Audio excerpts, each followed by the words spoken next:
Okay.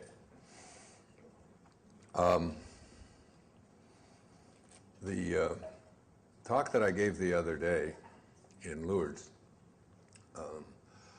I spoke about the near-death experience of Anita Morjani, who is now becoming a Hay House author.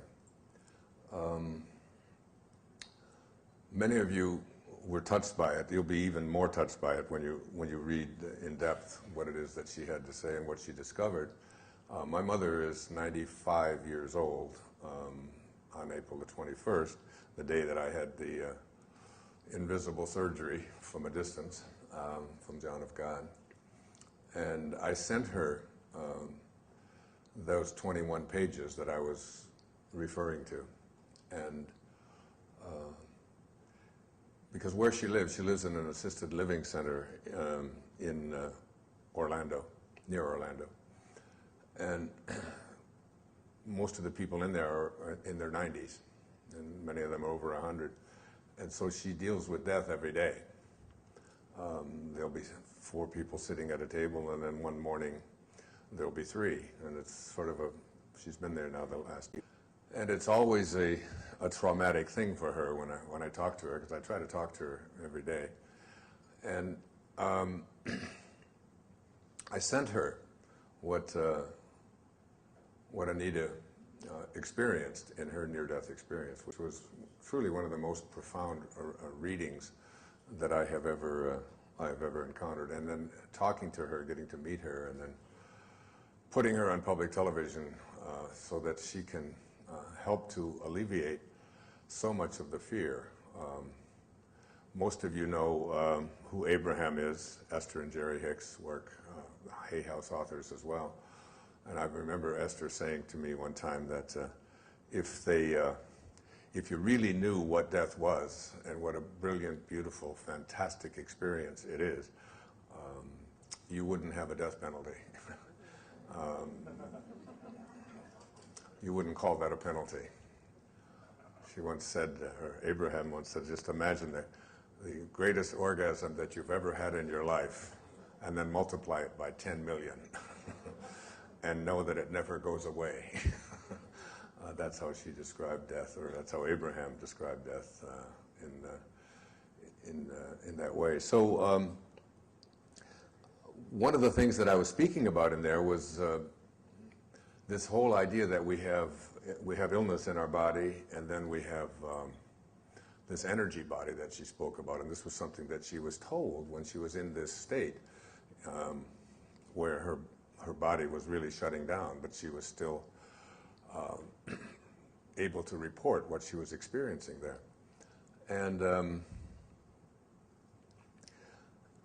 I had several people ask me the question, how do you, because what she said is that if you heal your energy body, then the physical body will follow suit. And the question so many of you had for me was, how do you heal the energy body? What can we do to make this component of us, this part of us that leads into the physical body? How can we do something with it? And years ago, I had a very close friend. His name was Ken Keyes. And Ken Keyes wrote a book called The Handbook to Higher Consciousness. How many have heard of Ken Keyes? It looks like Keys, K-E-Y-E-S, but Ken Keyes was it's called The Handbook to Higher Consciousness. And he came to my home, and he had polio in 1945, right after World War II. He was in Miami, and he was just struck. He said it was like a warm, almost like lightning went through his body. And in the process of experiencing that, he was rendered, he was made into a paraplegic. He was paralyzed from the waist down. And I never knew that about him, because the Handbook to Higher Consciousness was one of my favorite things. If you haven't read it, I encourage you to take a look at it. Ken passed away about a decade ago. He lived in Coos Bay, Oregon.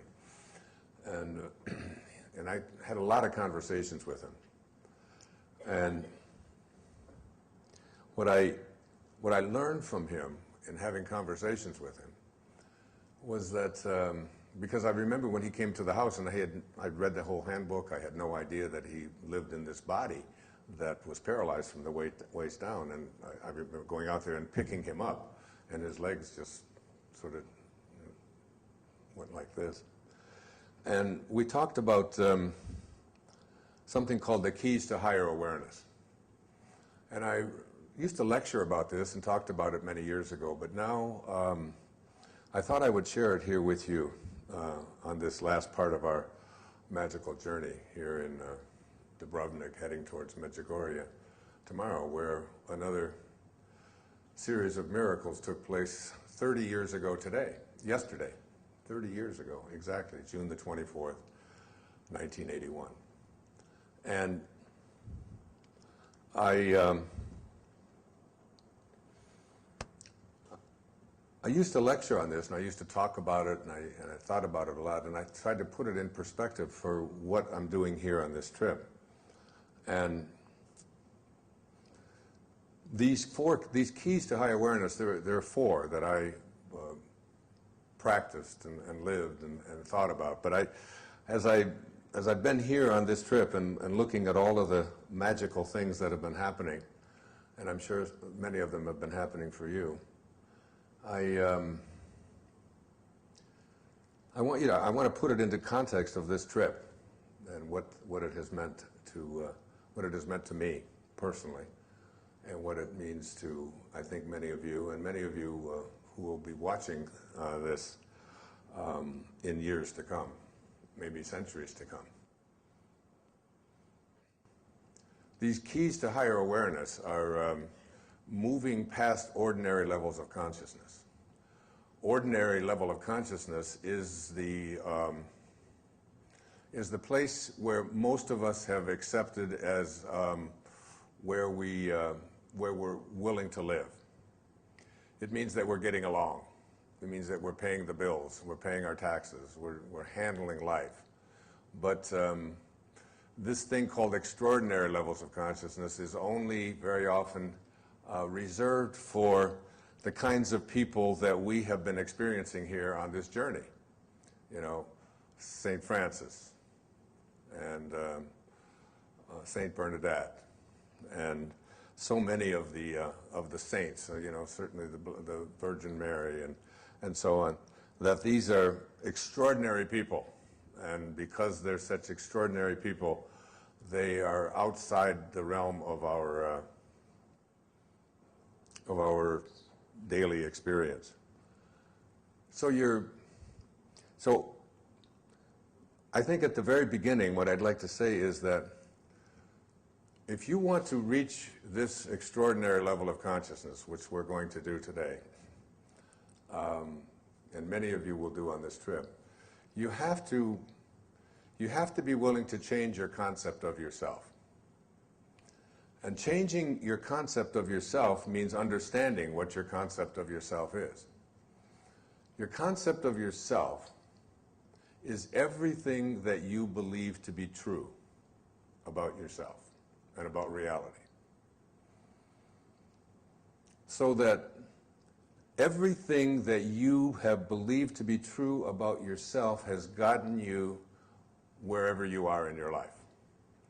If you would like to get to a place, a higher place than that, you must be willing to change things that you have come to believe are true.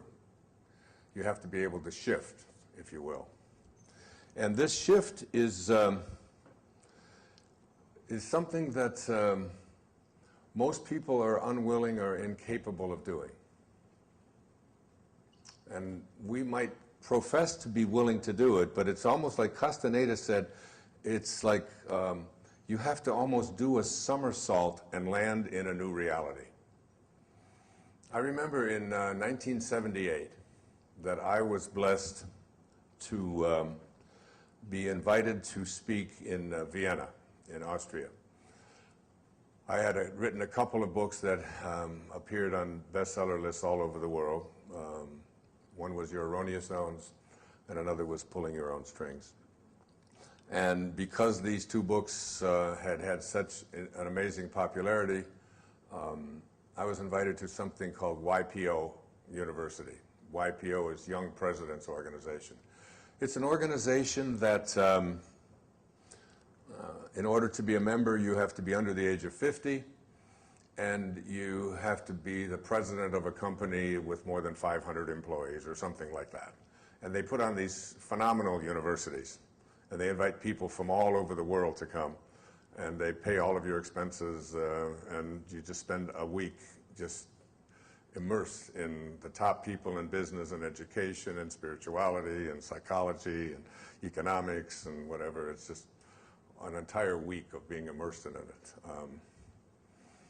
So I was put on a panel, and the panel that I was put on had two other people on it. It had Virginia Satir, who is a family therapist, a very well-known family therapist, and I had studied her work when I was at the university.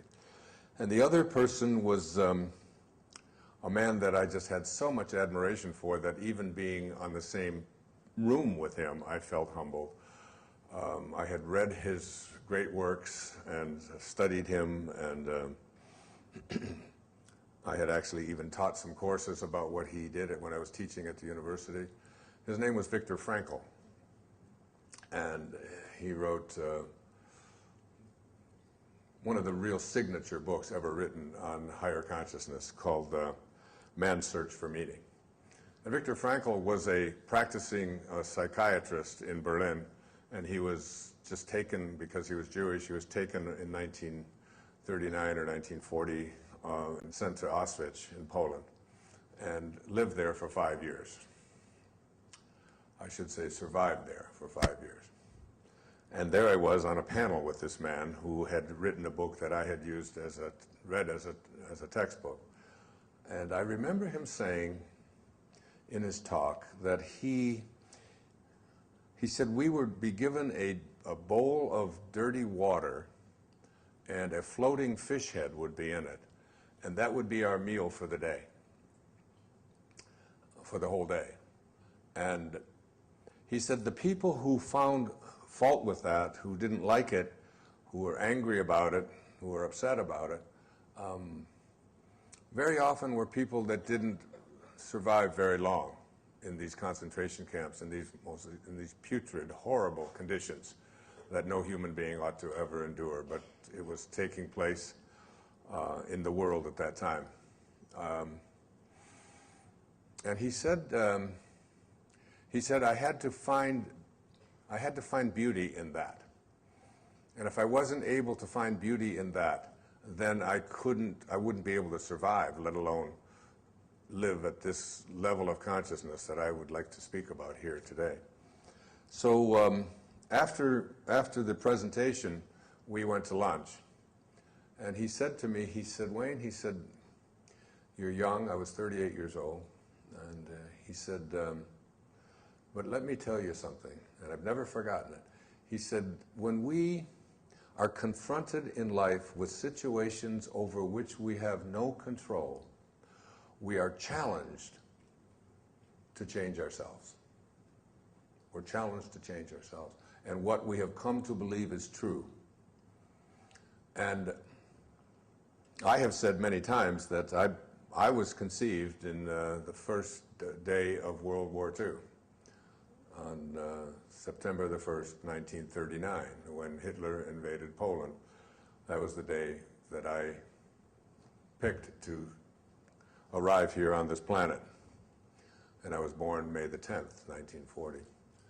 And I really feel that I incarnated at that time to teach a lesson, which is that there are alternatives to solving disputes other than violence and war, and that this was my dharma, this was what I came here to do, to teach not only self-reliance, but to teach, to help teach people with my life's work that there is something, there's a place within them. Herman Melville wrote about it. Here he was telling a story about a man chasing a whale, but it wasn't about a man chasing a whale at all. It was about a man trying to find his purpose and identify himself, and it was just eluding him at all times. And he said, for as this appalling ocean surrounds the verdant land, so in the soul of man lies one insular Tahiti, full of peace and joy, but encompassed by all of the horrors of the half-lived life. That's writing as good as it gets. But it really speaks to me that there is a place in all of us that is a place of peace and joy. And it's a place of healing, and it's a place of miracles. And this journey that we've been on for these 10 days or so, that we are traveling to these magical places and seeing firsthand and experiencing firsthand some of the miraculous things that we're capable of. If it's, as I said at the very first talk that I gave in Assisi, that we as a group, who we are much more than a collection of people who have just shown up to go on a tour. We represent humanity right here. All of us do. And when we disperse, we have within us, as Viktor Frankl said, we have within us the power to really take this miraculous kind of energy that we are exposed to and seeing in our lives and seeing each day in the places that we are visiting and the events that we are witnessing and the history that we are participating in, that we can do it. We really can do it. We can, we're right now in a country that was at war 15 years ago. Violent war. There was ethnic cleansing taking place right here on this land that we are in, here in Dubrovnik and throughout the Balkans. And it was just, it seemed like a few days ago that there was war going on in Kosovo, wasn't there? And we saw what was happening to the ethnic Albanians and what was happening to the Bosnians and this, putting people on trial in The Hague right now for mass murders that took place right here, right where we are right now. And I don't think it's an accident that it was in this place where the Blessed Mother again chose to appear to 6 little children and to give them messages and appear each year on the date, the 24th of June, 1981, on the anniversary of that and on the anniversary of the birth of one of the women who I watched the other day on a TV show as she looked at the Virgin Mary and was mesmerized by what she was hearing.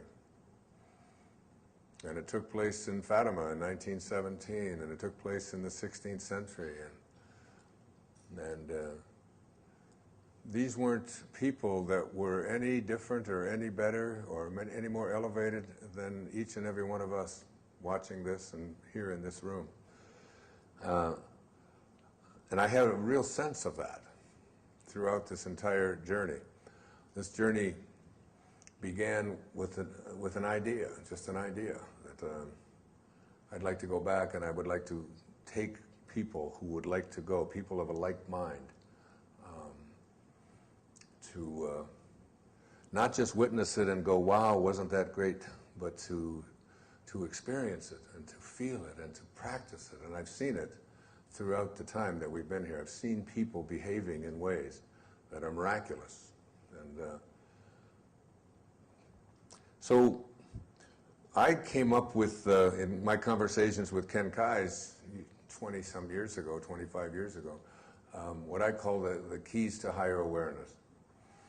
And these keys to higher awareness are all designed to help you to begin to become aware of the power that is in you to move this energy body to a place where perfect health and perfect healing and perfect love and perfect kindness and perfect contentment and perfect compassion, perfect awareness.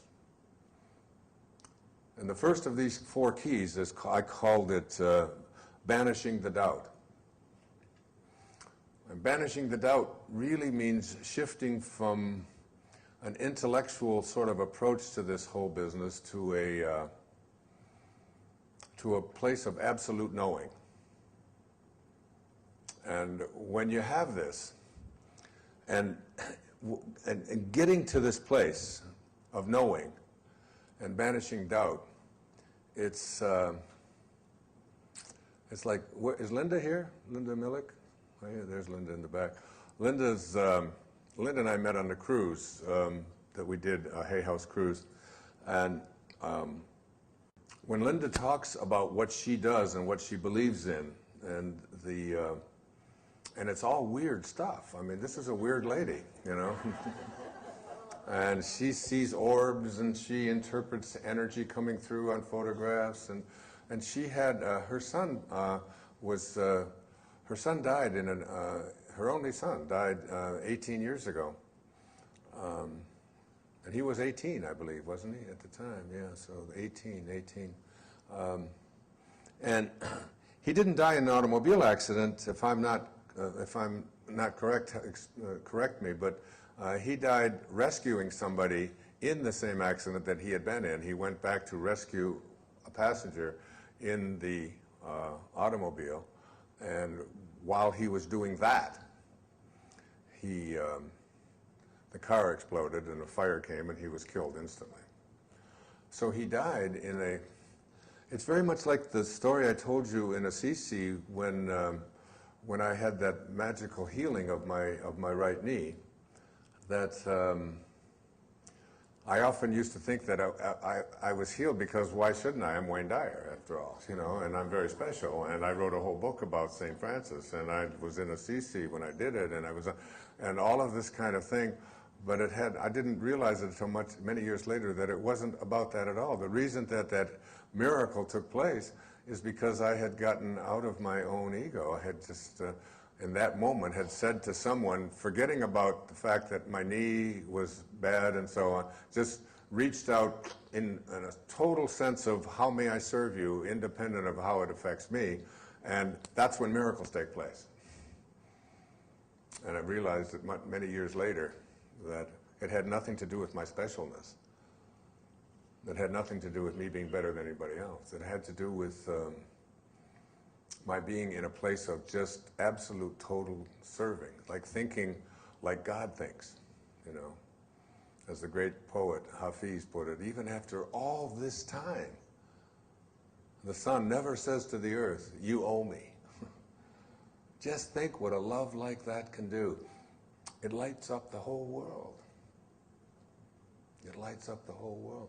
And I think your son, Linda, was given this blessing of being able to now, 18 years later, communicate with you. And she can feel him, literally feel him, and feels that he is out there teaching something through the I am discourses, identifies himself as I am. And when she feels him around, she feels it in her arms and all of that. And we were in St. Martin, and she said, go over there and stand by that ship. And she took a picture of me, and there were these megaphone-like things that were on my left hip and on my right side, things that had actually appeared in her window when she had taken pictures in her place up in Michigan.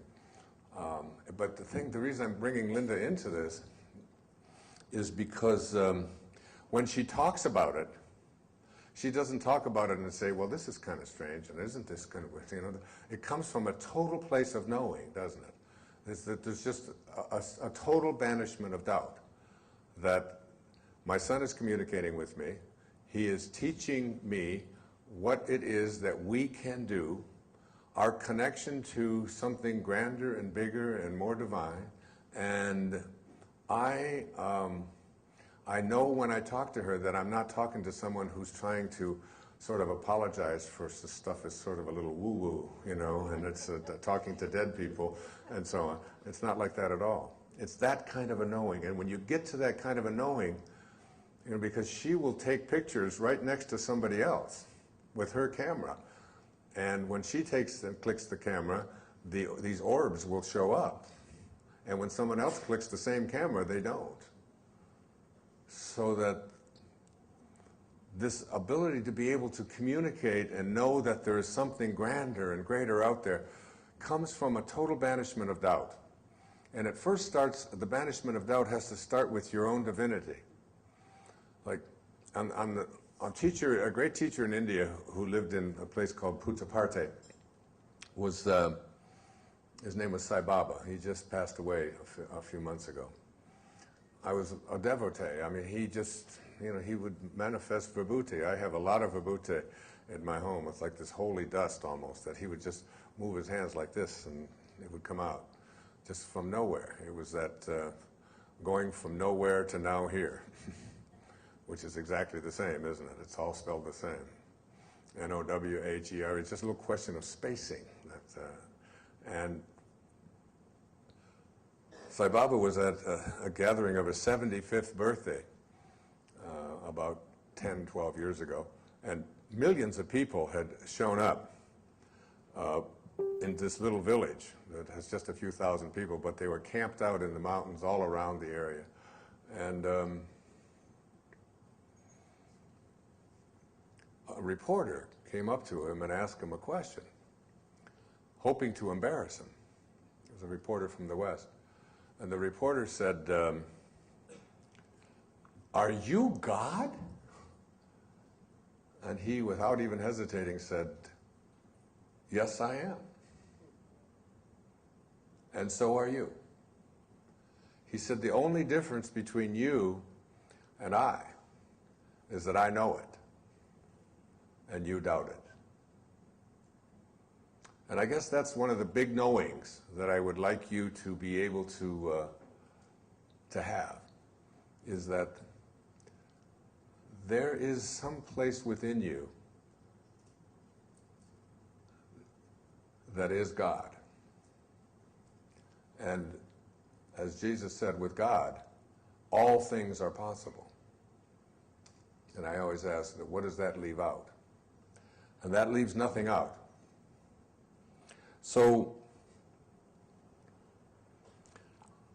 I have come across some of the greatest teachings in the writing of this new book of mine called Wishes Fulfilled.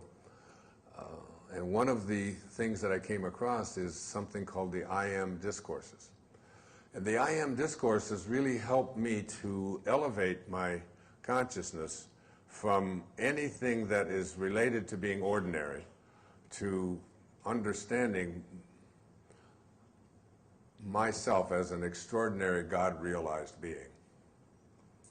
And these I Am Discourses came about back in the 1930s through the channeled work of someone called Saint Germain.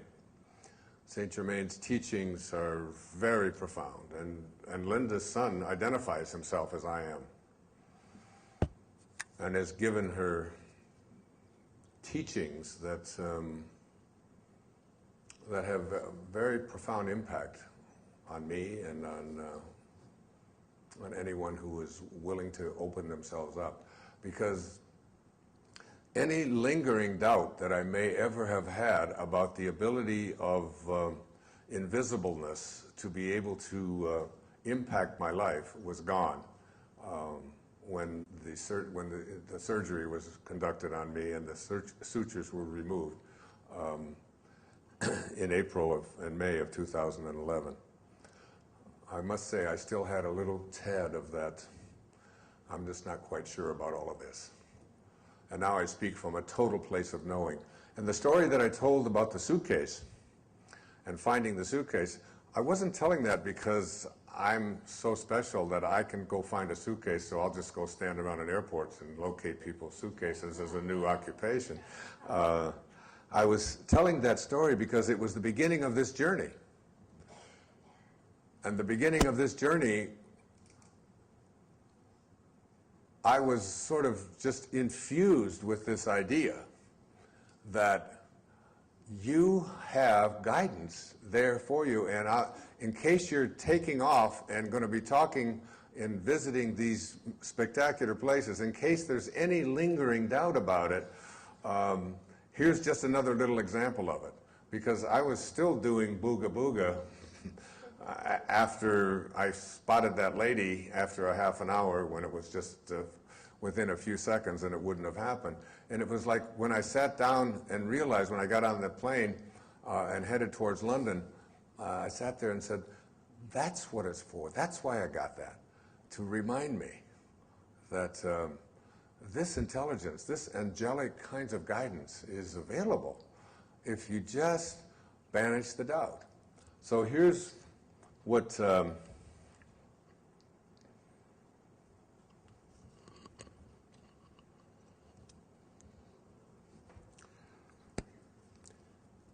here's what Saint Germain says about in the I Am discourses.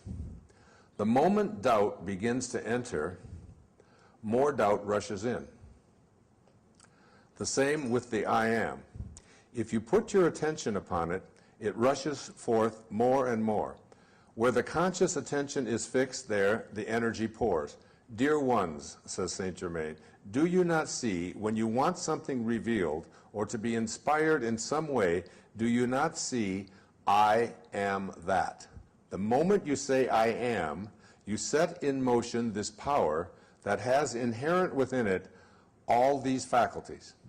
It has all substance and must take on whatever form the attention of the mind is fixed on.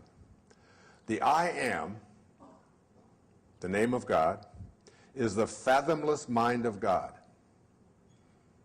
In reaching for understanding, the average student is but contracting the recurring memory of that which has been, instead of going into the heart of God and bringing forth that which never has been.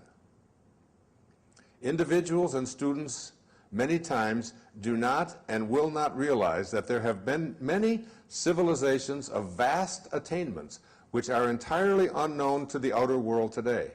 Atlantis and Lemuria, or the land of Mu, as credited by a few today, are but fragments of the great civilizations that have been.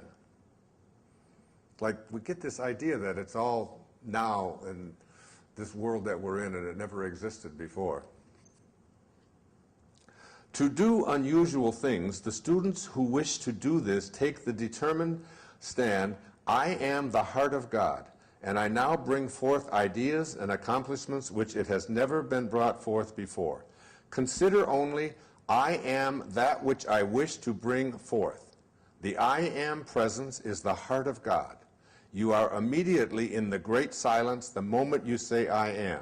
If you recognize that you are the I am, that whatever you declare is manifest in that moment. So,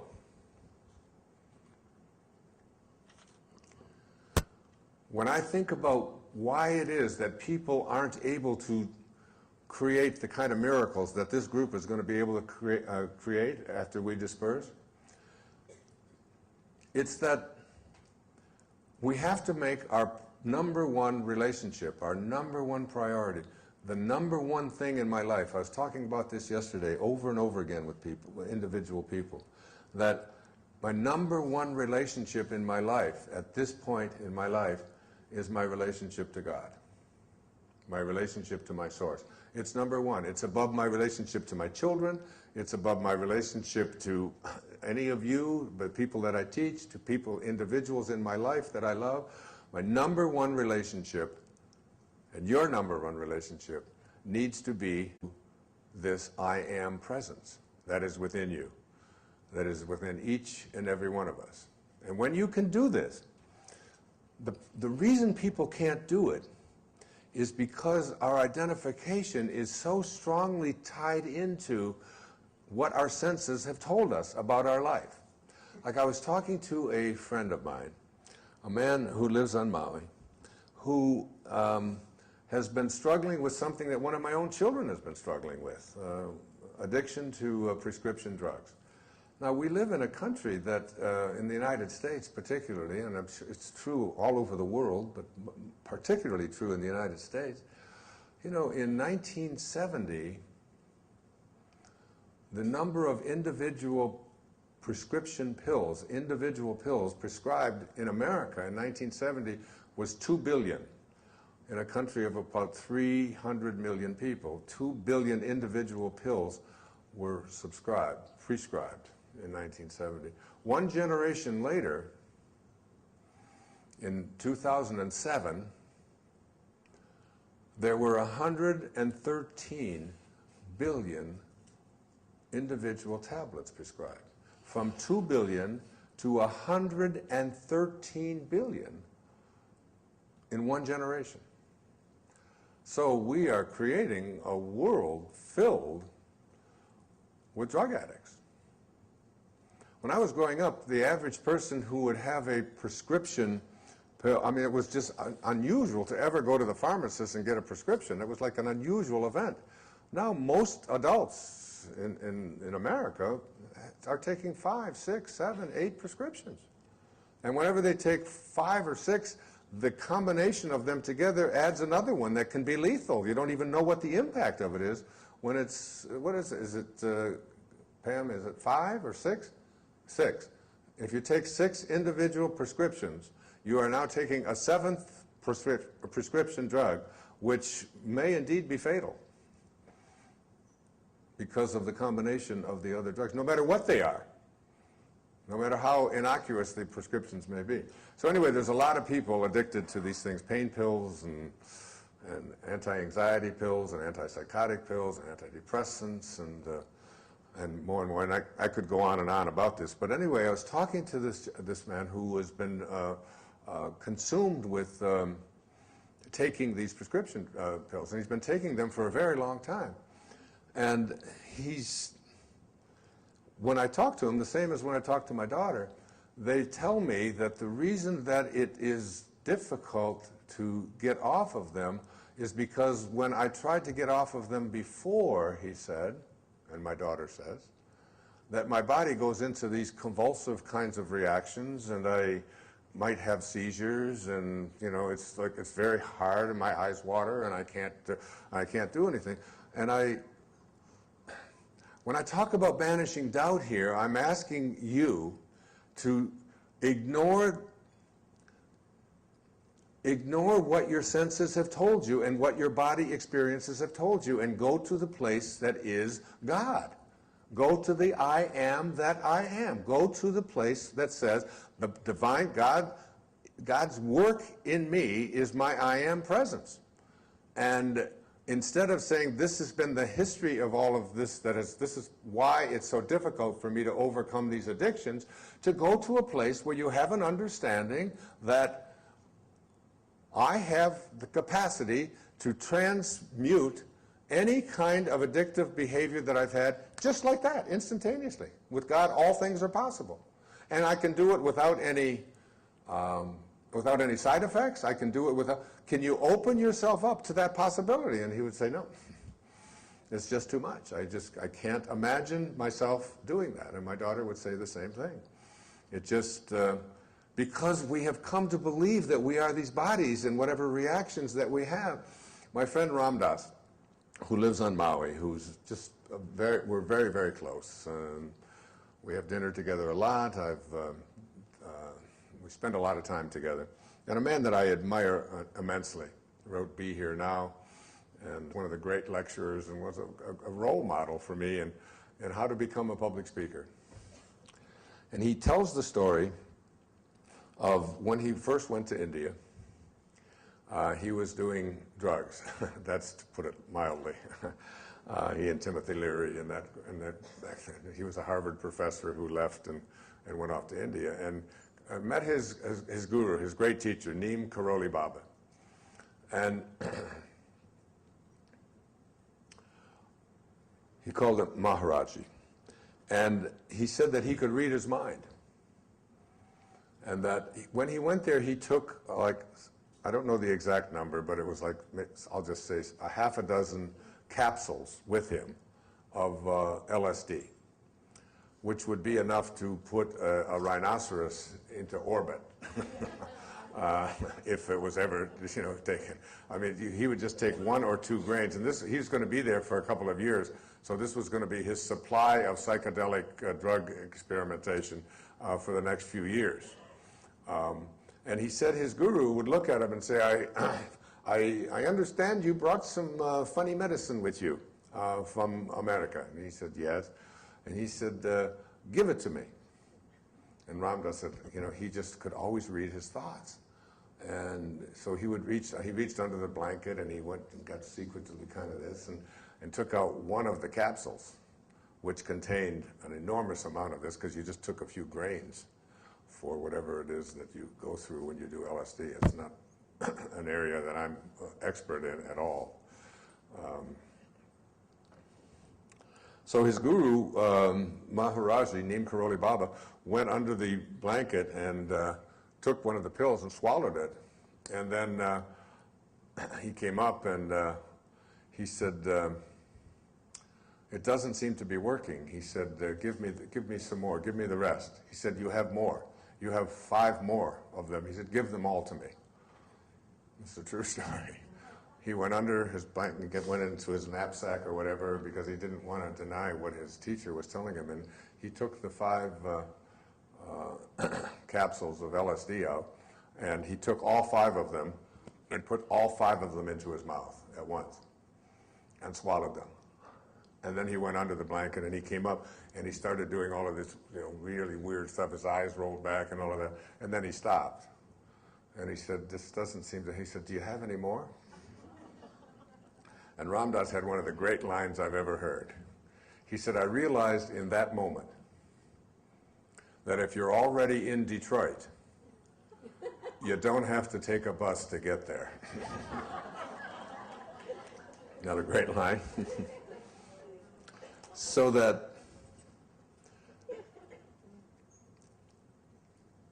there is a place and a possibility that miraculous things can happen, but you have to, in order to banish the doubt, in order to heal this energy body that I'm speaking about here, you have to be in such a position that you're not asking. You're not coming from a ordinary place asking someone extraordinary to do something for you. That's sort of what we've learned in our religious model, that God is outside of us, something like a cosmic bellboy, that if we just sort of ask it to do something for us and we behave and we pay a certain amount of money and we go to the right temples and we do the right things, that this external being will then provide us with favors, and that this God has the ability to heal, but it withholds it depending upon what mood it's in and so on.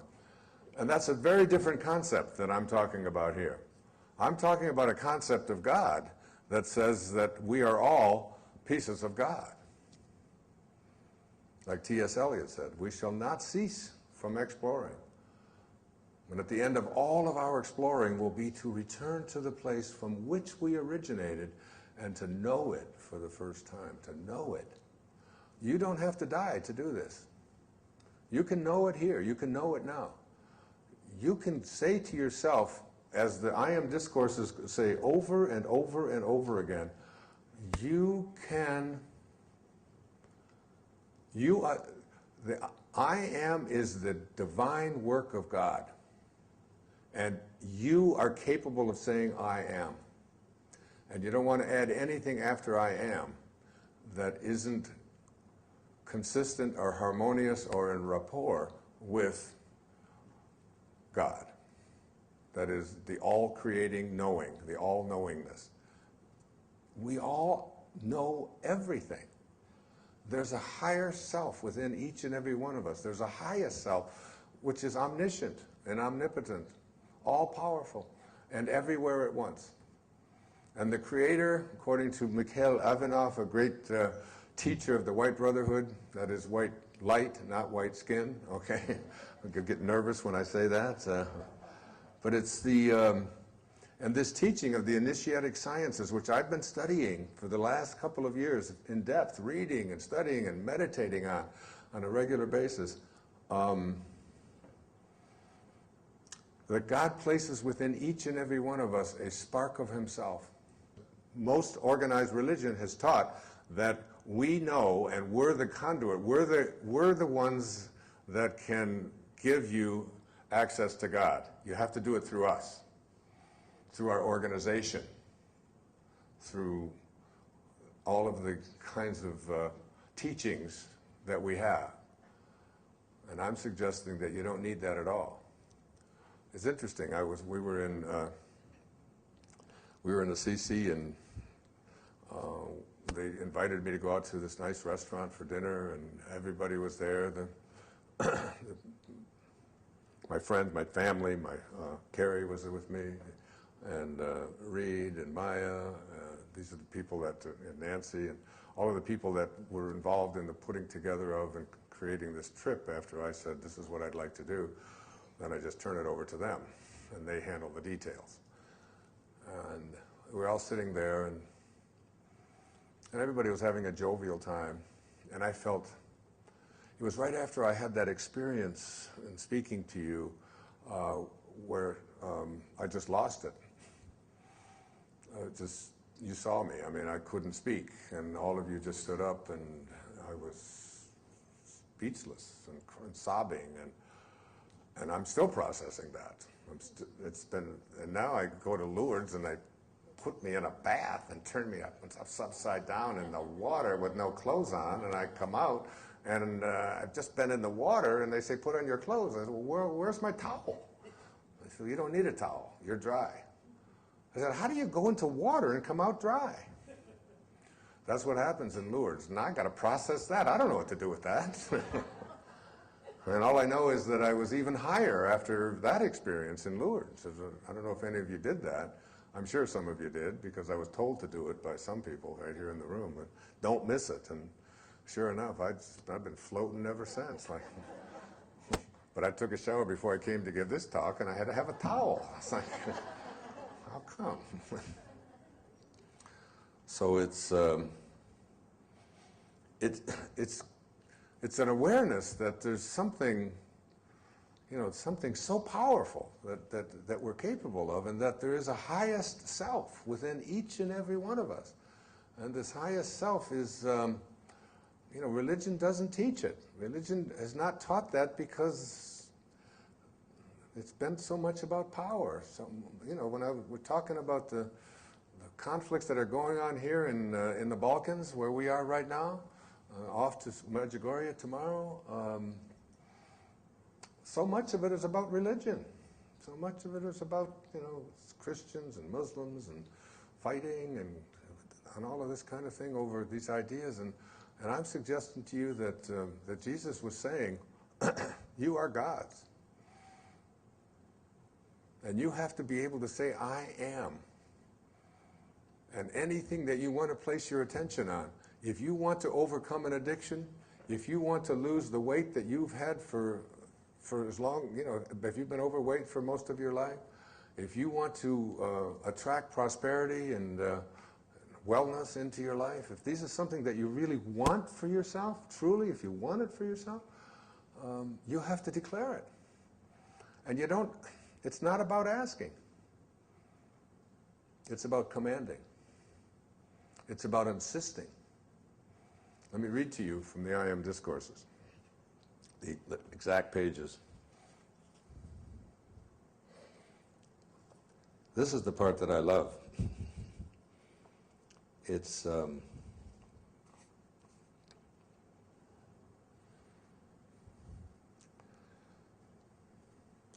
says the teacher or the student should be quick to realize that no ignorance of the outer activity of the mind should have any power at any time to disturb him, even though directed at him personally. And here it is. At all times, turn to your own I am presence, which is in every one of you and everyone watching, your own I am presence, and demand to know and see clearly the plan that you should follow. Demand it. And then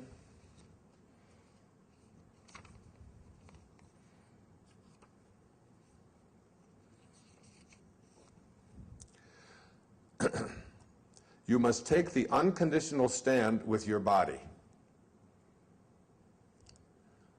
And this stand is the I am presence.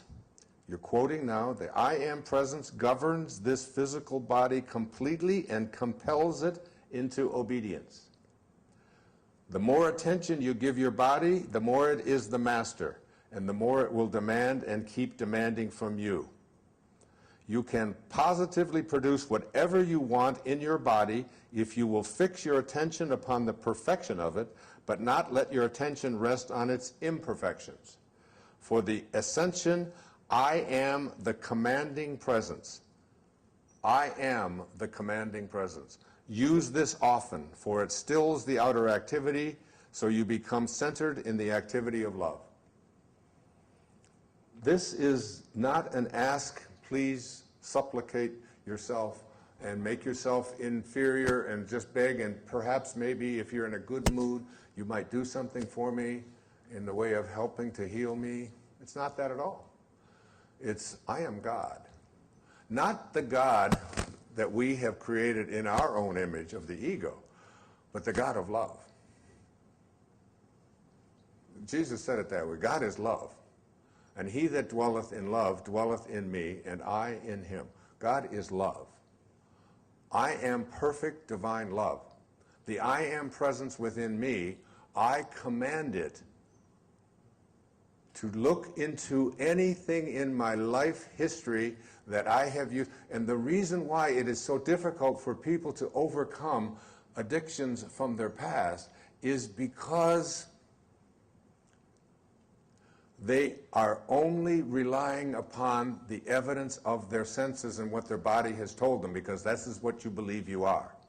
When you start believing that you are capable of placing into your imagination whatever it is that you would like to be, and insist upon it, and demand it, and command it. There's a lady here on this tour, in this room right now, who has MS. And she was getting on the bus, and she was talking about, I heard someone talking to her about if you ask and if you do this, and I was behind her, and I said, you don't ask anything.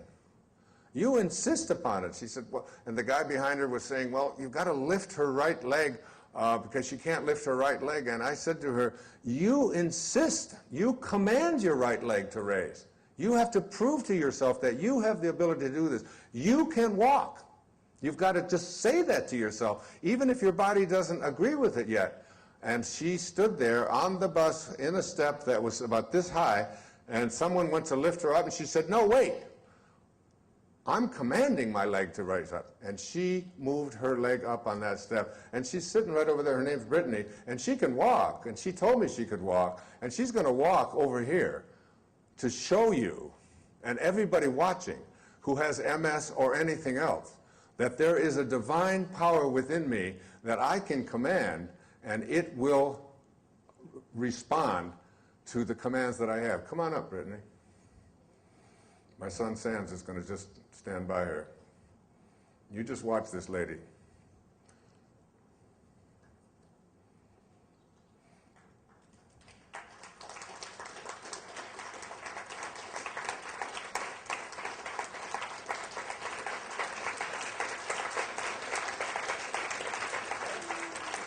Yeah, she's okay.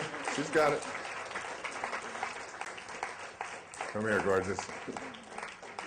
Look at you, walking. You're walking.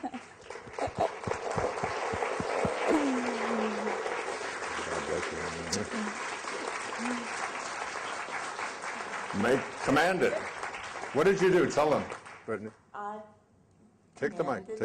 I did. The whole day yesterday, I couldn't lift it. It would not lift, and I just wouldn't.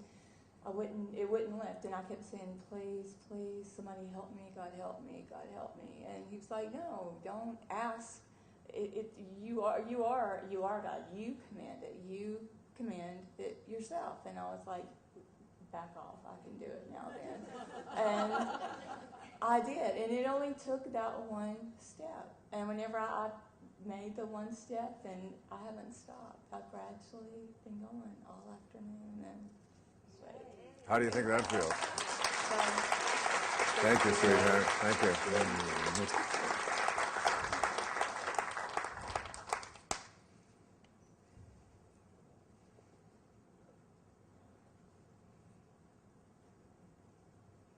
I feel like Oral Roberts up here,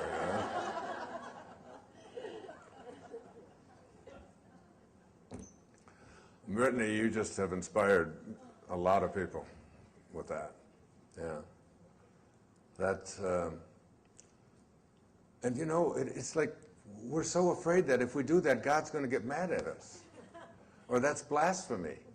Or that we're raised to believe in our inferiority. We're raised to believe in our limitations. We're raised to believe that what we can't be. And this is what I said about banishing doubt and why I'm spending so much time on it. It's like you have to just banish all of that. I mean, all the evidence of your senses that has gotten you to this moment that says it will be difficult for me to change, you just got to put that out. One of the great teachers in my life was Carlos Castaneda. And Castaneda said, one day, he said, I awoke. And I realized that I no longer needed a personal history. And he said, and just like drinking, I gave it up. And that, and only that, has made all the difference. Like all the things, Brittany, that you have been taught and told about what MS is and what is possible for you, and by well-meaning people, you know. And again, when I was in Rome, I mean, I opened my talk in Rome with a line from Michelangelo, you know, who said that the greater danger is not that our hopes are too high and we fail to reach them. It's that they are too low, and we do. We have low hopes. We have low expectations. We have to know that with God, all things are possible. Anita Moorjani was hours away from death. She was dead. She was written off as dead. And a week later, there was billions of cancer cells left her body because she healed her energy body. And she healed it by banishing the doubt and becoming love. You have to know, I've given this example in the past of if your life is like a speedboat heading up the river in that direction at 40 knots, and this is your life, and it's going, and the boat represents your life, and it's heading in that direction, and you're turning around and you're standing here looking at the water, what do you see? You see what we call the wake, right? So there are three questions. First, what is the wake? The wake is the trail that is left behind. That's what the wake is. It's just a trail that's left behind. Second question, what's driving the boat? That is, what's making your life go in this direction? What's making the boat go in this direction? Answer, the present moment energy being generated by the engine, or in your life, by your thoughts. Third and most important question in this little metaphor, is it possible for the wake to drive the boat? Can a trail that is left behind make a boat go in this direction? Obviously it can't. It's just a trail that's left behind. That's all it is in reality. That's all it is. It's a trail that's left behind. And so is your personal history. It's a trail that's left behind. Anita said when she came out of that, when she came out of the NDE, out of the coma, that she realized that it was like the only important thing to do is to be in this moment and treasure your magnificence in this moment and truly love yourself and see yourself as connected to everything where there is no time and there is no space. All you have to do is be those things. Just be love and be in this moment. And don't worry about your relationships, and don't worry about your health, and don't worry about all the things. Just be in this moment. This is what you get. This is the currency of your life right here. And all of the stuff that has happened is because your emphasis, when you read the I Am discourses, you discover that that it's all about putting your attention, your thoughts, your energy on the outer part of your world. But the outer part of your world is an illusion. It's not real. Because it's gone. The second that you start to get a hold of it, it's gone. So the only thing that is real is this invisibleness that is capable of making anything in this physical world happen. Anything. Your own creation. If you can put it into your imagination and live from your imagination and live in that place and just not say, I will be free of this addiction, I will be in a great relationship, I will be thin again. Instead say, I am what I want to be. I am that. Because everything that was once that exists was once imagined.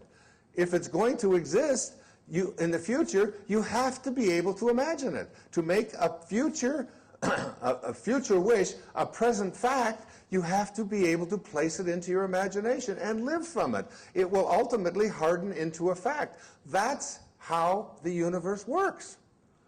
And you are a creator of this universe. You are the creator of your life. You're the creator of anything that you want to place your imagination on. And every bit of, whether you believe you can or whether you believe you can't, you're right. If you're watching this or you're listening to this right here in this room and you believe that that's not possible, that I can't walk, which I've been hearing that she can't walk. I can hardly stand to hear that. It doesn't make any difference if she were all crippled up, and I would still say, you can walk. How strong is your imagination? Place it in there and command it. Insist upon it. God doesn't care. Isn't going to be mad at you for doing that. Here's one of the things that I think it's on this page. You are to follow Jesus' command. Say to your divine self, see here, God, come forth and take care of this. God wants you to set him to work. This releases a flood of the God energy, intelligence, and substance which flows forth to do the command. God is not going to be upset with you, this divine intelligence that we have, because you're insisting that you live your magnificence. That's all God wants us to do, is to love each other. God doesn't need us to love him. God is nothing but love. So it's not a problem for God at all. All you have to do is be in a place where you're willing to say, this is who I am, this is what I insist upon, and you don't do it with arrogance. You don't go on and announce it, excuse me, but I'm God here, and you're not. It's not like that at all. It's like you're just pure, unconditional love and knowing.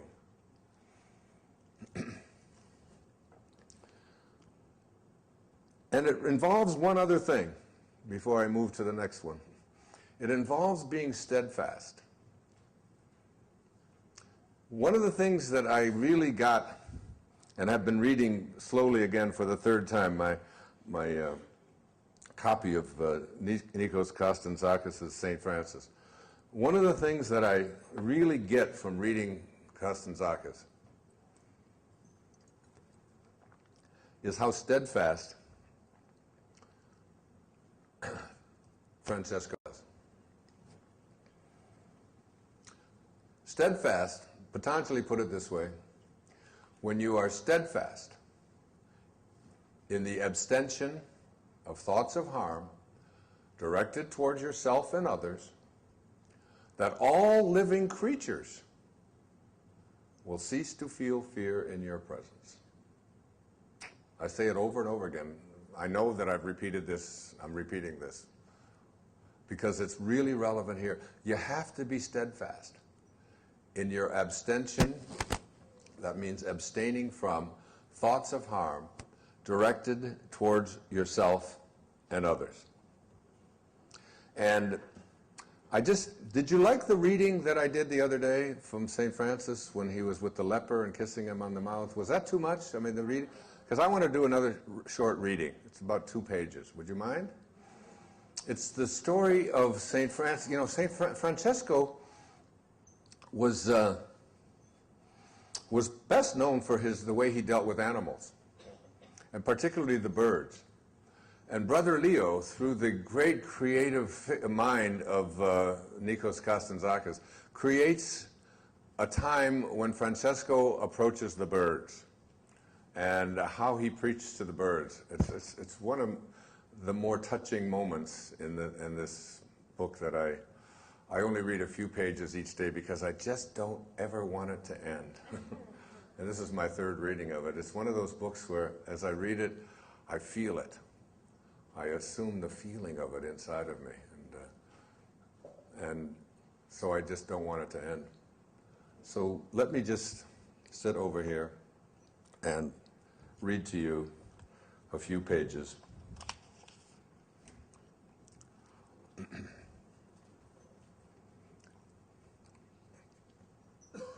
So they're walking, and they're getting ready to do the Crusades, go to Egypt.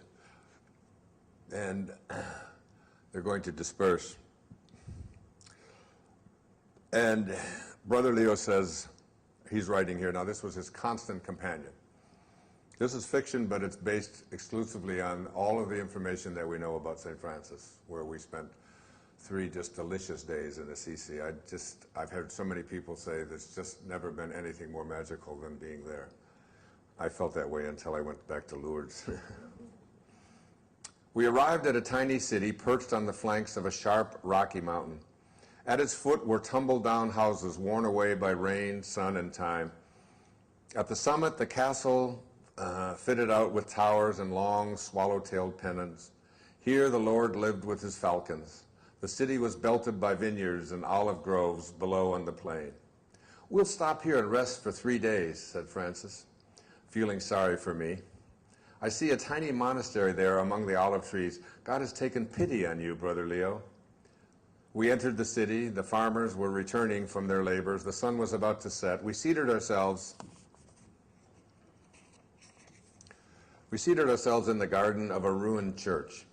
There were cypresses on all sides. The hedge was covered with sweet-smelling red flowers. In the center was a plane tree with tender, dark green foliage that had just unfolded. An open, flowing spring was at its roots. Francis looked around him and sighed deeply. "Paradise must be just like this," he said. "Do not seek anything more. This is enough. For the soul of man, enough, and more than enough." Hearing much chirping above him, he looked up. A flock of sparrows was flying toward the plane tree where they had their nests, and they were going home to spend the night. They perched on the branches, then scattered throughout the garden and began to peep happily before burrowing into their tiny houses to lay their heads upon their downy breasts and give themselves up to sleep. Francis advanced slowly toward the flowing water, which is where the birds had gathered now. He held out his hands to greet them. "Stay where you are, Brother Leo," he said to me. "Don't move. You might frighten them. Since I haven't any grain to throw them, I shall feed them with the word of God, so that they may hear it and be able, like men, to go to heaven." Turning to the birds, he leaned over them and began to preach, his arms spread wide. "Sister birds, God, the Father of birds and men, God loves you greatly, and you are aware of this. That is why when you drink water, you lift your tiny heads to heaven after each sip and give thanks to him. Why in the morning when the sun strikes your little breasts, you fill yourself with song and fly from branch to branch, glorifying his name, the name of the Lord, who sends the sun and green trees and song. And you fly high up into the sky so that you can come down close to him and he can hear you. And when your nests are filled with eggs and you are mothers sitting on them to hatch them, God becomes a male bird, sits himself down on the branch opposite and sings to ease your labors. A flock of doves passed overhead as Francis was speaking. They heard his awed voice, his sweet voice, descended, seated themselves round about his feet, and one small dove flew up and squatted on his right shoulder, cooing. Francis leaned further and further forward. He kept shaking his robe as though it were a pair of wings, and his voice chirruped, sweet as a nightingale's. It seemed he wanted to join the birds around him, and that he was struggling to become a bird, a large sparrow, in order to do so. Sister sparrows, sister doves, consider what gifts God has bestowed upon you. He gave you wings so that you might travel through the air, and down to keep you warm in wintertime. He scattered many kinds of nourishment over the ground and in the trees so that you would not go hungry. He filled your breasts and throats with song. Swallows arrived now and perched in rows along the ledge opposite us, and also along the edge of the church roof. Folding their wings, they stretched their heads forward and listened intently. Francis returned to greet them. Welcome to our sisters, the swallows, who carry spring to us each year on slender wings. Though it is still cold and rainy out, though the sun is shorn of its golden hair, you feel your hearts warm and full of summer. You sit on the snow-covered roof tiles, wing your way from bare branch to bare branch, and speak and peck at winter with my dear swallows before you, all winged things. Before even the angels with their trumpets will fly to the cemeteries and begin to chirp above the tombstones, singing out the news of resurrection. The dead will hear you and will leap out of their graves onto the daisies to greet the eternal spring. The swallows beat their wings happily, the doves cooed, and the sparrows came close to Francis and began to peck tenderly at his robe.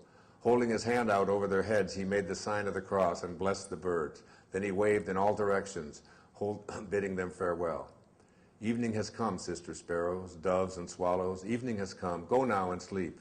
And if God has graced you with the ability to have dreams, may he grant that tonight, in your deep sleep, you will see Our Lady of the Swallows flying over your nest like a large swallow. While Francis was speaking, well, that's enough. I'll go on. Isn't that beautiful? Yeah, I just... And that's what it means to be steadfast. That to be steadfast in the abstention of thoughts of harm directed towards yourself and others, when you are that, all living creatures, the birds, there are people who, when they enter a room, babies stop crying and just are smile just by being in the presence of people because of the energy that they convey. This is something that all of us have the capacity to do, to be steadfast. And one of the things that hit me probably stronger than anything else, because for a long time I've been attempting to manifest some things in my own life. And in the process of attempting to do this, I've had some judgments and some pain towards other people in my life. People that I feel in the past have perhaps treated me in ways that I don't think that they should have. People who have abandoned me. People who have walked away from me, including my own parents. People who have borrowed money and not paid it back. People who have asked me to do things and then didn't show up the way they said they would. You know, the stuff of life. And here I am attempting to manifest, and I realized that there was something missing. And that something that was missing became clear to me on about my third reading of the I Am Discourses on page 318. And this is what it said. And this is the last part of banishing the doubt. And when I read it, it really hit me right between the eyes, what I was doing wrong. I wasn't being steadfast in my abstention of thoughts of harm. Directed towards myself, I was, but towards others, The student should constantly look within his human self and see what habits or creations are there that need to be plucked out and disposed of. For only by refusing to any longer allow habits of judging, condemning, and criticizing to exist can he be free. The true activity of the student is only to perfect his own world, and he cannot do it as long as he sees imperfection in the world of another of God's children. So, if you want to get this message, the message of this trip, I think, the message of this journey that we're on, if you want to get that, you've got to look within your own heart towards everyone that you've ever had any kind of a relationship with, no matter how much you may feel they have wronged you in any way, and remove thoughts of judgment, criticism, and condemnation. And when you do, and you substitute there just love, this isn't so much about forgiveness, which is what I had to do with my own father. It's much more about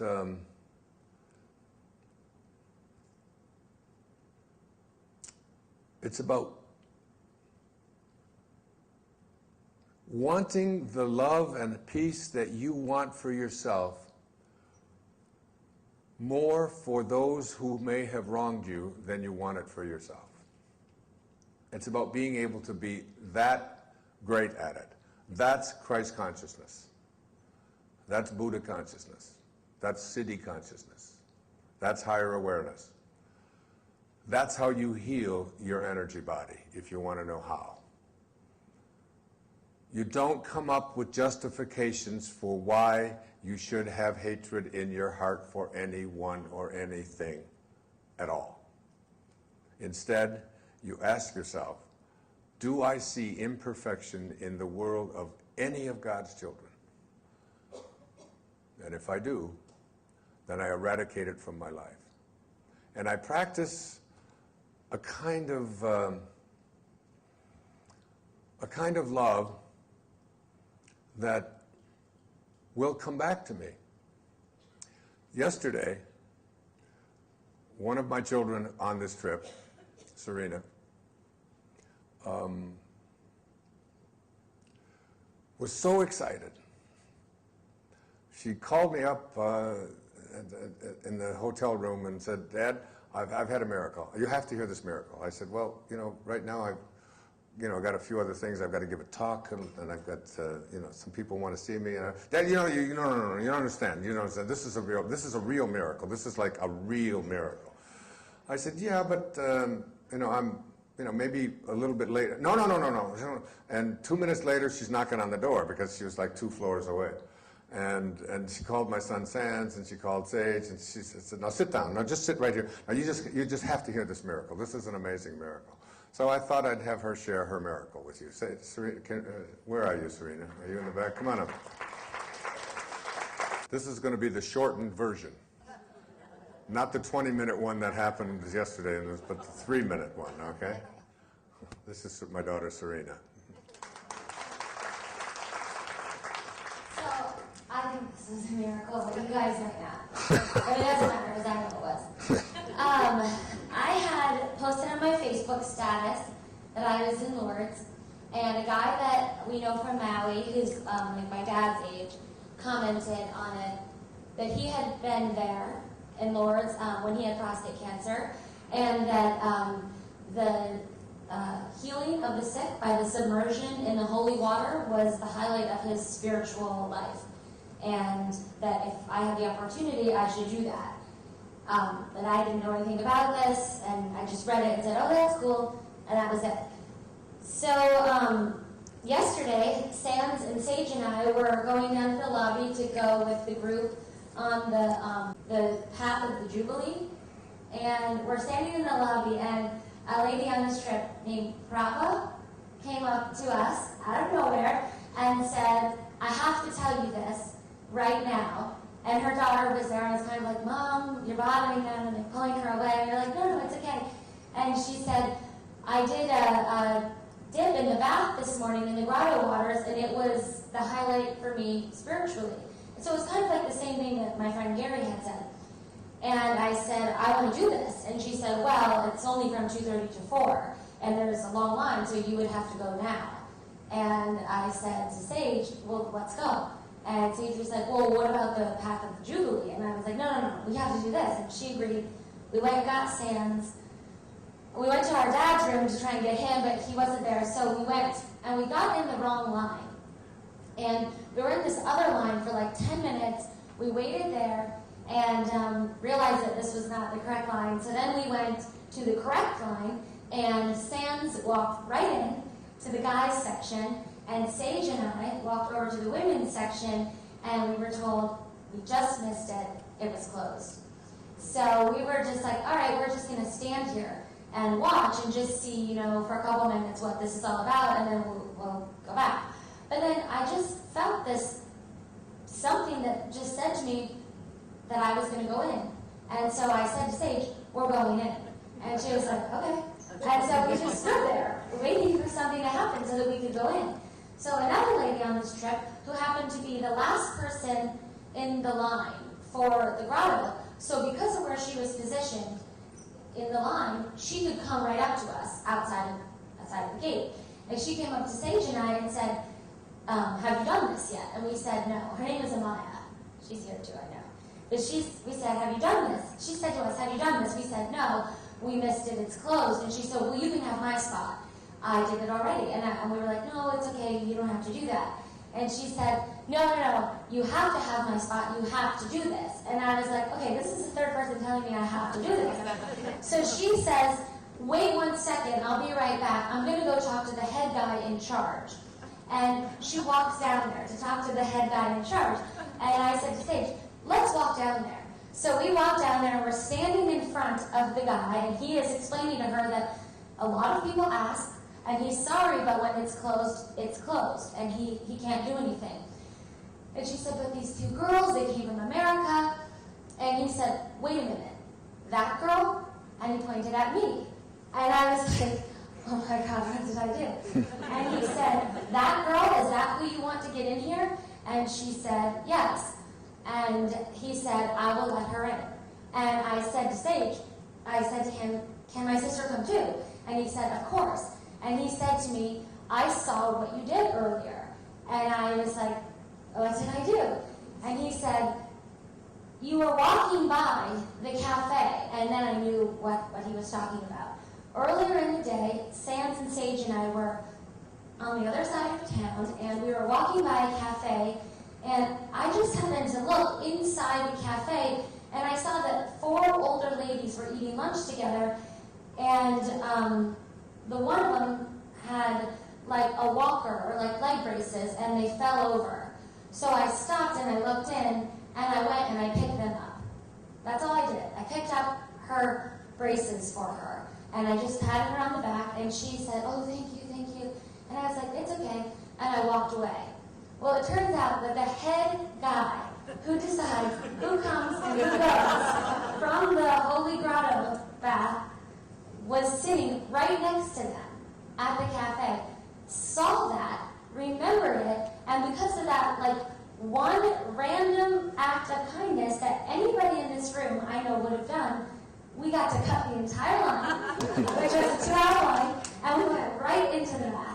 And I think that's a miracle, because for me, I sobbed the entire time in the line to go. Well, we waited for like 5 minutes. I sobbed the entire 5 minutes, said all these prayers of thanks, cried during the bath, and then afterwards, I was like, hi, I was like floating for the whole day because of this experience.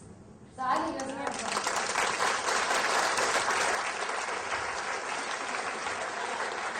That was the shortened version. Thank you, honey.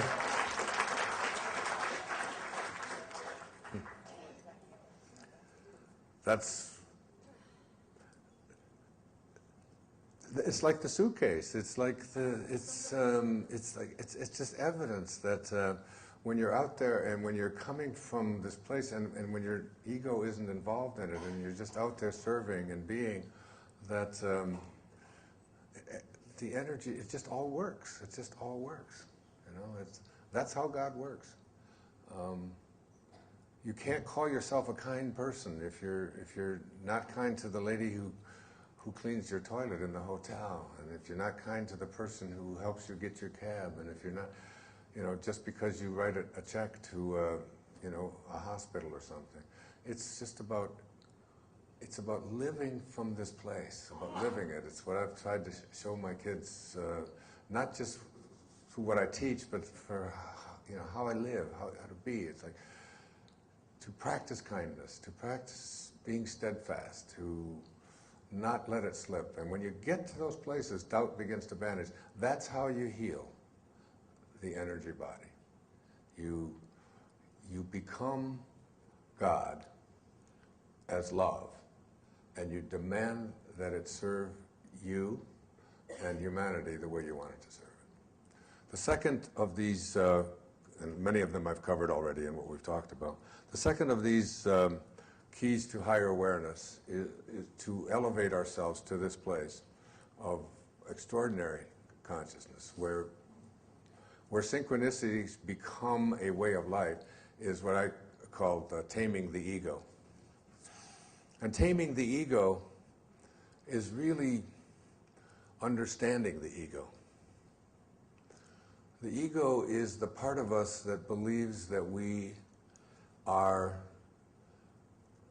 what we have and what we do and what others think of us, our reputation, our acquisitions, our achievements. Our ego is the false self, according to Muktananda. You tame this ego? The great scholar Vivekananda, another great spiritual divine master, God on earth, manifester, came to this western part of the world in the early part of the 20th century. And his sages would always ask him the question, how? Just how do we do it? How? And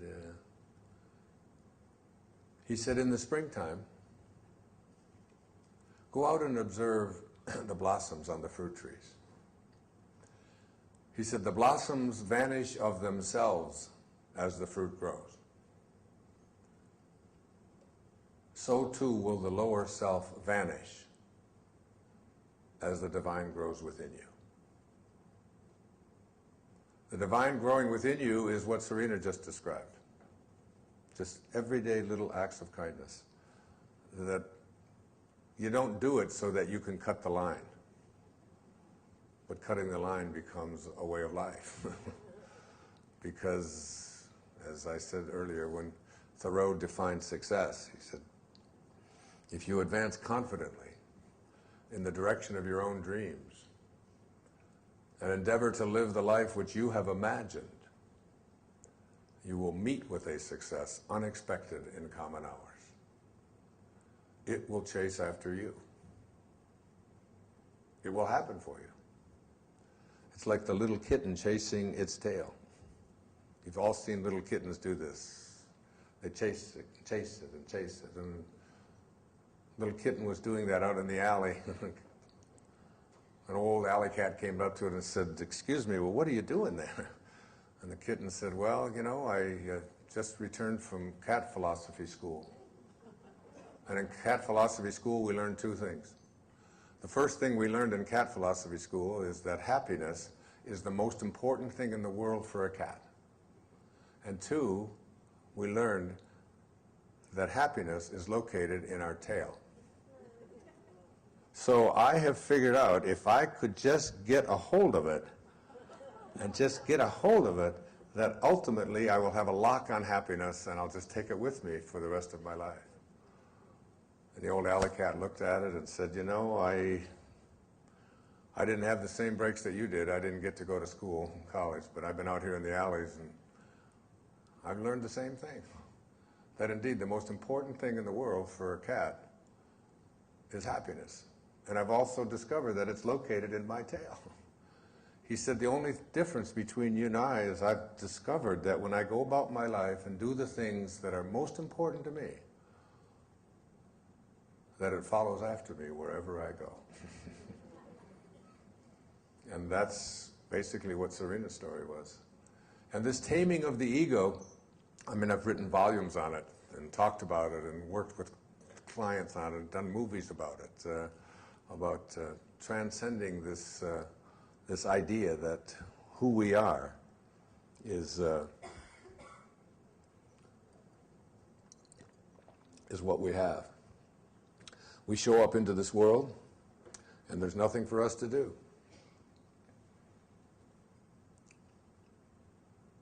The first 9 months of our life, everything is just taken care of. There's nothing to do. There's nothing for you to do. There's nothing for your mother to do. You just let it be. I always think that the Beatles had it pretty good. You know, they had it down. Let it be. Let it be. Let it be. When I find myself, I think this is so relevant on this trip, when I find myself in times of trouble, Mother Mary comes to me. Wow. Whisper words of wisdom. Let it be. Let it be. Let it be. Let it be. Let it be. There will come an answer. Let it be. It's such a powerful message. Find myself in times of trouble. Mother Mary comes to me. My goodness.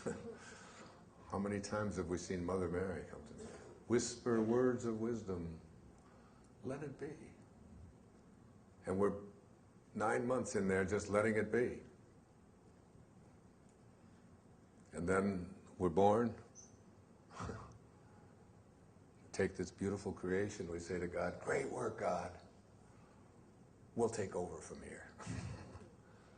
Everything that this infant needed for its perfection was already handled by the Tao, by God, by the Source, by Divine Mind, by Krishna, by Buddha, by God, whatever name we call it. The Tao that can be named is not the name, is not the Tao.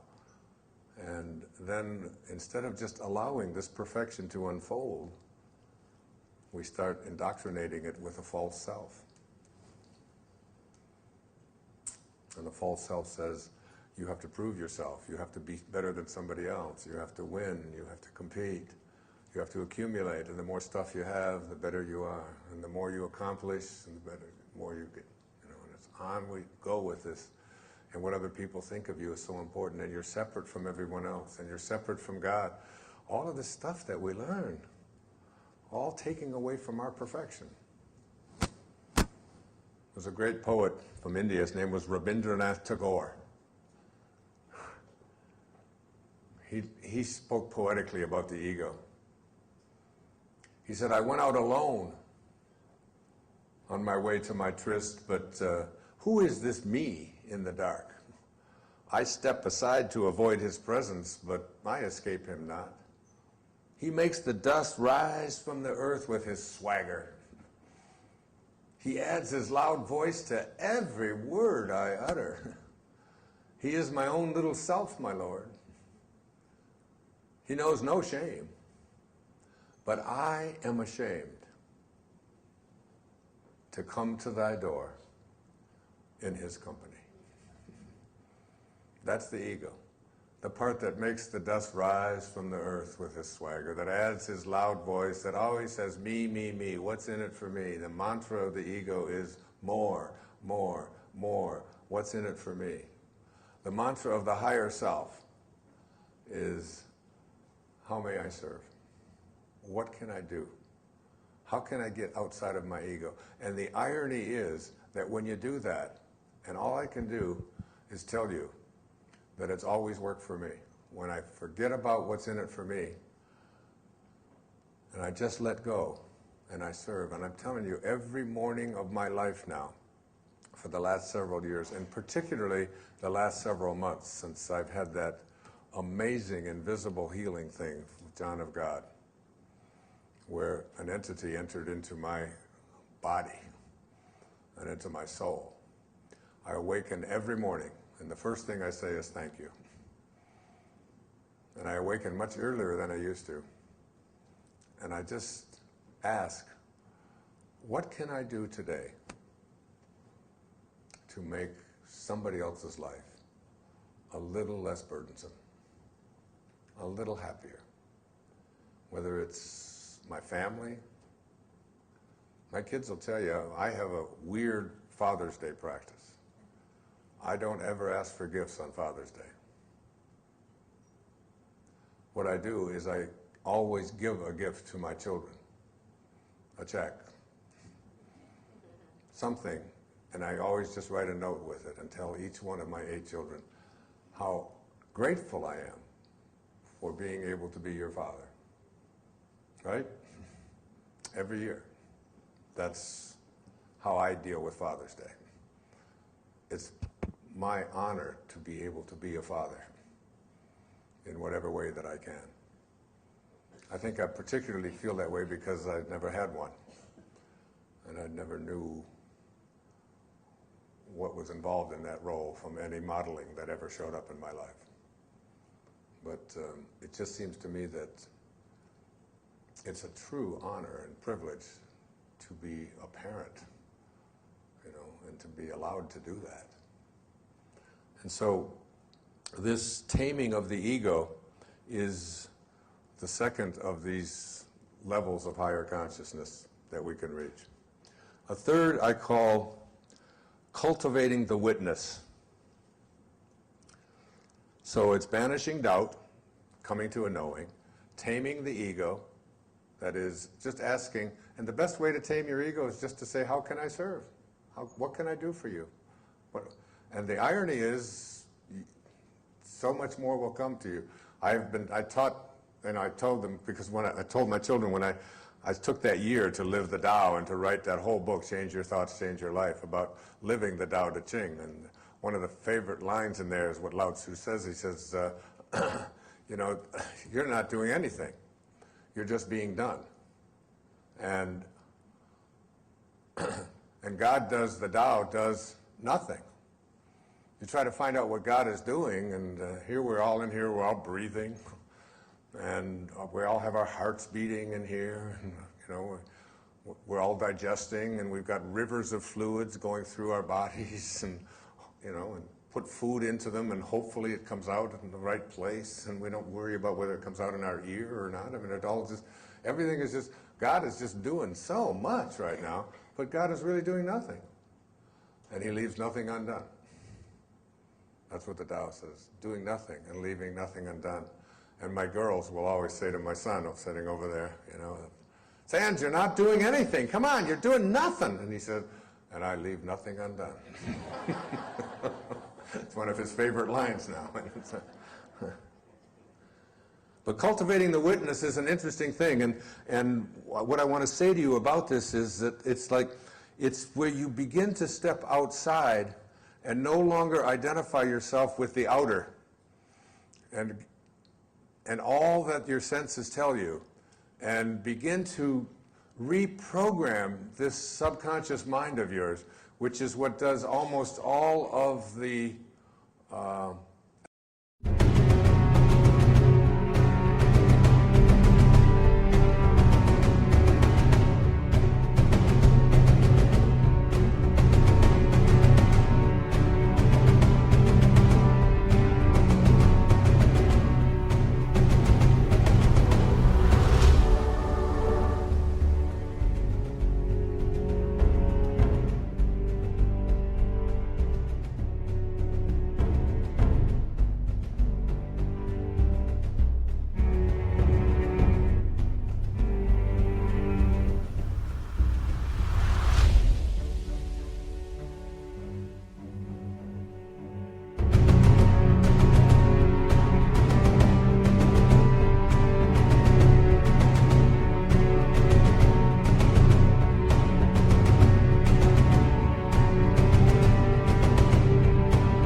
activities of your life, the subconscious mind. You know, your conscious mind thinks about things, like when you're learning to drive, it says, you know, put the foot on the brake and then slow it down and turn this and slow it and you do this and, you know, put your signal on and there's endless kinds of things that go through the conscious mind until ultimately the subconscious mind gets all of the suggestions, and then you drive. Your subconscious mind takes you where you want to go. You see a red light, you stop. You don't say, red, right foot, better put it on the brake, better slow. You don't do any of that. Like even you sitting, all of you sitting right here in this room, you know, you got here, you sit down, nobody told you how to sit, where to put your hands, how to do this, you know, how to listen. You just do all of this subconsciously. Your subconscious mind gets programmed all the time, and the witness is where you want to be able to step outside and look at what it is that you have trained your subconscious mind to do. I wrote a whole book about this called Excuses Be Gone, about retraining this habitual mind of yours that does nothing but continuously have you redo the same things over and over and over again, where you want to learn to just walk a different way in your life and reach. And the way that you do this is by starting to witness what it is that you're doing. And one of the suggestions I give to everyone at my talks is this, to recognize that the last 5 minutes of your day before you go to sleep at night are 5 of the most important minutes that you live all day long. Because this is the time when you are preparing your subconscious mind, which is most comfortable with your unconscious mind. Your subconscious mind learns the most when it is in its unconscious state, in your sleep state. So as you're about to go into sleep and your mind is busy doing all of the kinds of things that it does, you are really preparing the universe to offer you up experiences that match up to whatever you're placing into your subconscious mind. And this is a hard concept for people to get, but this is how the world works. This is how the universe works. And I suggest to you that you don't spend the last 5 minutes of your day reviewing all of the things that you don't like, and all of the things that you don't want, and all of the people that upset you, and all of the hurts that you have, and all of the reasons that things are not going well, and all of your illnesses, and all of the things that you can't do, and how sorry you feel for yourself, and all of the. You don't want to do that, because you're about to marinate for the next 8 hours in your unconscious mind, which is most comfortable with your subconscious mind. And then when you awaken, you see your subconscious mind cannot make a distinction between what you're thinking about and what you're experiencing in your day and in your life. It just says, if you're thinking it, that must be what you want, and I'll just offer you up experiences that match up to what you're thinking. So you want to be really careful as you go off to sleep at night to make sure that you are placing into your subconscious mind, which is about to enter its unconscious state, only that which you want to materialize and manifest tomorrow morning when you awaken and throughout the entire day. And so many people make the mistake of using the last 5 minutes before they enter into this 8-hour marinating period by going over the things that they don't like, that they don't want, that shouldn't have happened, that really upset them, and so on. You want to make the shift. This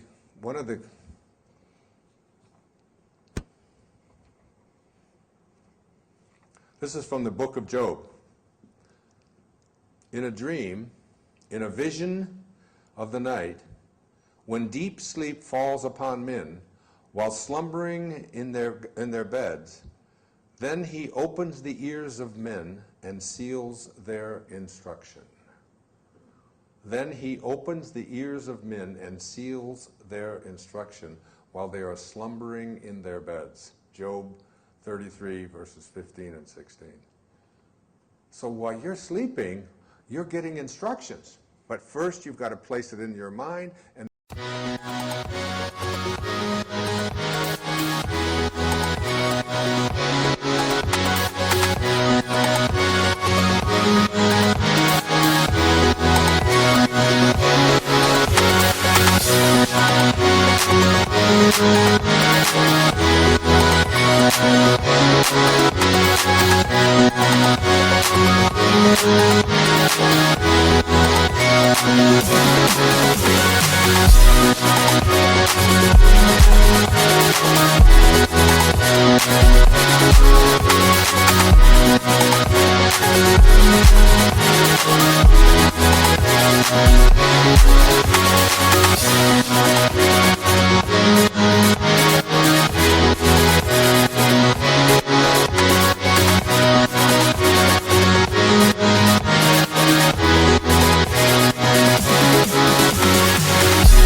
and witness it. And as you go to sleep at night, you witness everything working out perfectly. I am healthy. I'm going to be walking. I'm going to be in a divine relationship. I'm going to be, attracting the right prosperity. I'm going to have divine relationships with everyone I encounter. I'm going to have the most marvelous day tomorrow. I'm going to help 25 people. Whatever it is, you just place into your imagination, feel what that feels like, and then go off to sleep and receive your instructions.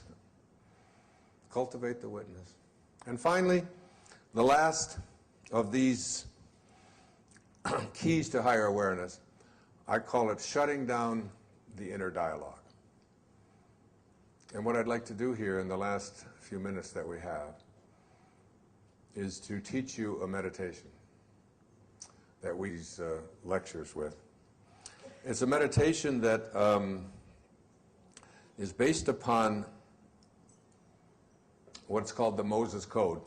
A friend of mine, a Hay House author, his name's James Twyman, has written a book called the Moses Code, and I think the subtitle of that is something like the greatest manifesting technique that has been offered in the history of humanity, the Moses Code. And what is the Moses Code? I am. What did God say to Moses when Moses said, "Who shall I say? Who am I? Who shall I say has sent me to free my people?" And God said, "My name is I am that I am, and it shall be my name for all future generations. I am." Think about that in terms of manifestation, being able to say I am. Think about that. And what James did with his co-author, what is his, Reed, are you in the room? Jonathan Goldman? Yeah, was a co-author and created, he's a scientist, and they took the words I am that I am in the original Hebrew from the Torah, from the book of Exodus, first 5 books of the Old Testament of the Torah, and they took and calibrated what the sound would be associated with how those words were spoken 1,300 years before Christ. How they did that, I have no idea. He sort of explains it in the book, the Moses Code, which I recommend you read. Fascinating stuff. But at the end, there is a meditation. And the meditation, there are 2 on the Moses Code frequency meditation. There are 2 tracks, track 8 and track 9. We're going to play a little bit here of track 8, I believe. What you're about to hear is what I meditate to every day. Sometimes twice a day. I got my daughter Sage and her friend Allie were just spending 2 weeks with me on Maui, and we did it. And the first few times in Sage, I'd like you to just, if you've never meditated before, I'd like you to just meditate to this sound. It's the sound of creation. It's the sound related to the I am that I am. Those words and the sound, they have something called the Jumeria or something. I don't even know what those words are. But the sound is one of the most beautiful sounds there is. And I had her do it the first day, and when I always light 3 candles, 3 white candles, and we just sit there, we close our eyes, and you just put your mantra is this: I am that I am. Okay, so here we go. It's I am that. So in your mind or in your imagination, or even if you want to write down after you leave here, and you can get this meditation. By the way, there's a way to get it. How do we read? How do they get it?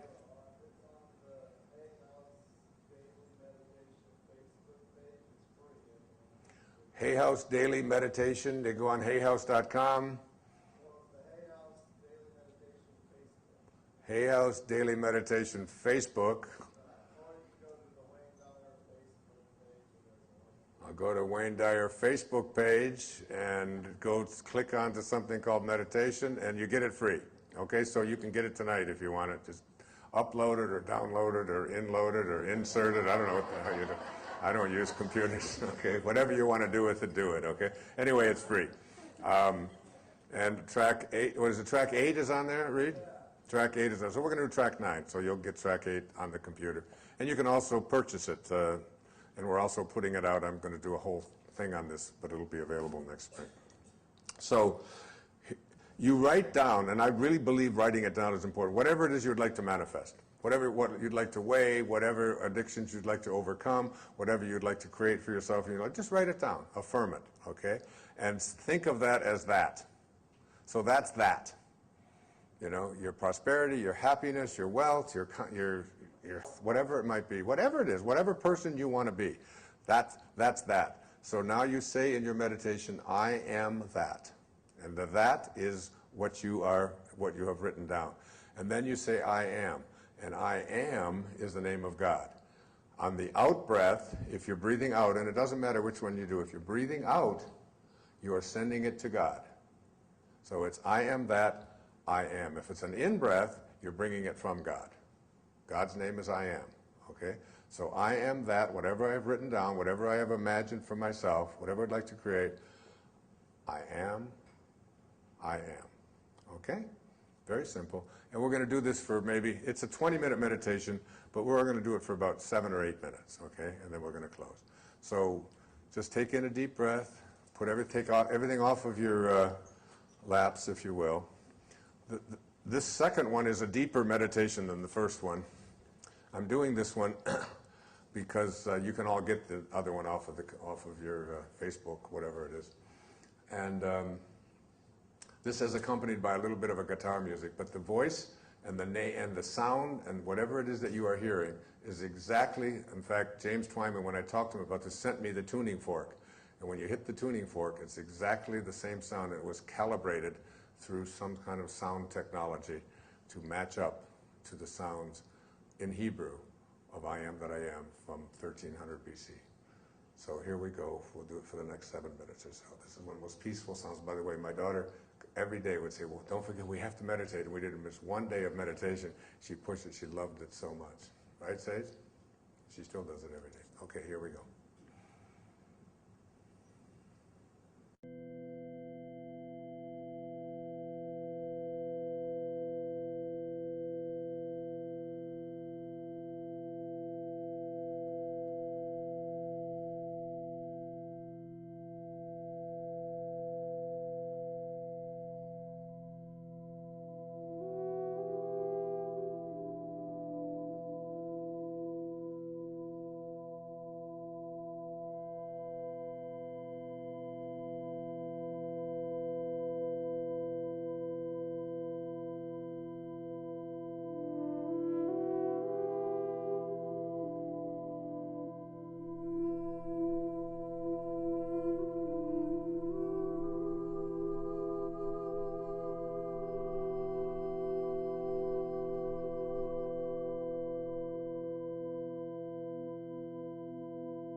So that's by way of summary. That's, for me, it's like healing the energy body, which will heal the physical body, is a recognition of who we really are. Who we are is a divine instrument of God.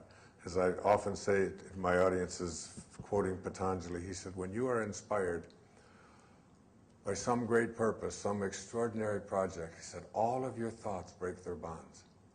Your mind transcends limitations. Your consciousness expands in every direction. And you find yourself in a new, in a great, and a wonderful world. And then he said, dormant forces, that is, forces that you thought were dead and inaccessible to you, dormant forces, faculties, and talents come alive. And you discover yourself to be a greater person by far than you ever dreamed yourself to be. Because as it says in the Course in Miracles, in every moment of your life, you have this choice. You can either be a host to God or a hostage to your ego. It's your call. Thanks, and God bless you, and enjoy Miraculous.